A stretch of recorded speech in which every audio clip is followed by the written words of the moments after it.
You know what I mean? This one of the, you know what I mean? You can't say Marcoux Street without May May right here. You know what I'm saying? She support my documentary, May. Shout out to Q, May. Caution. Bus is turning. Right. Like and subscribe, like and subscribe, like and subscribe. Tag a friend, tell a friend, let's bring them in. We on the Fargo Show, Fargo Podcast, where I do interviews and I also do stories.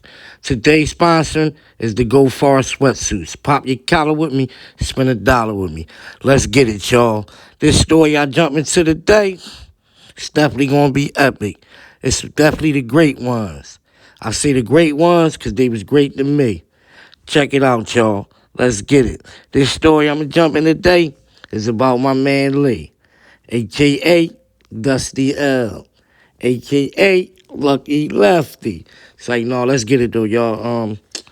I met Lee growing up. Well, I actually knew Lee coming down my pop crib on the weekends because my pop used to live down 49th Street on 48th and Westminster or whatever.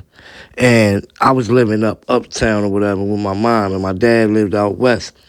So on the weekends, me and my brothers would come down to West Philly with my dad, which led up to me getting in trouble in school or whatever, and I had to come stay with my dad permanently.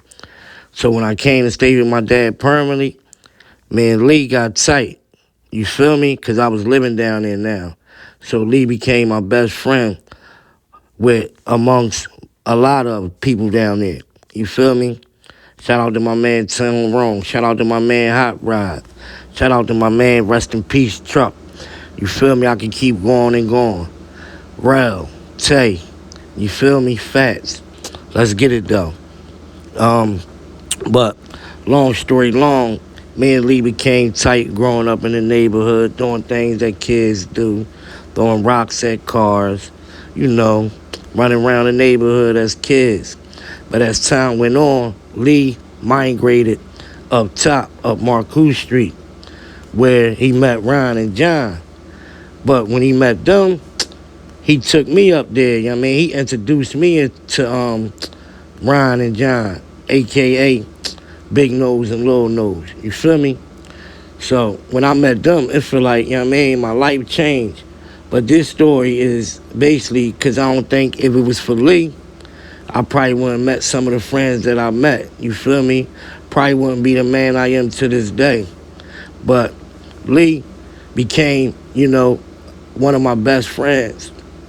And as we migrated up there, riding horses, pumping gas, doing things that kids do to make money, shoveling snow. We all was hustlers. You feel me? Everybody we hung around, we come from money. And then by us going up top, you know, meeting the OGs or whatever and seeing what they was getting into, you feel me? Like, it's like we was ahead of our time. But Lee was one of the guys out of my group, was one of the first niggas that really hit the block. That really got tight with the old heads, took a liking to Lee because his ambition, the hunger in Lee. Lee was gonna get it any means necessary. You feel me? Especially when Ron passed away. Lee felt like he had to step it up. You feel me? That's when he started hitting the block harder and harder. Lee was actually one of the first guys to actually run the block. Too many people didn't run the block, like far as picking the bread up and making sure everything stayed on top. You feel me? Then from there, Lee migrated up 58th Street with F, where F took a special liking into Lee. Put Lee on multiple bread. You feel me? Niggas forgot about all that. How Lee used to ride around, only smoke dubs and 1L, big ass Godfather blunts. Shout out to Lee. This part one. Shout out to everybody been jumping on the Fargo Show. Tag a friend, tell a friend. Let's bring them in. Let's get it, y'all.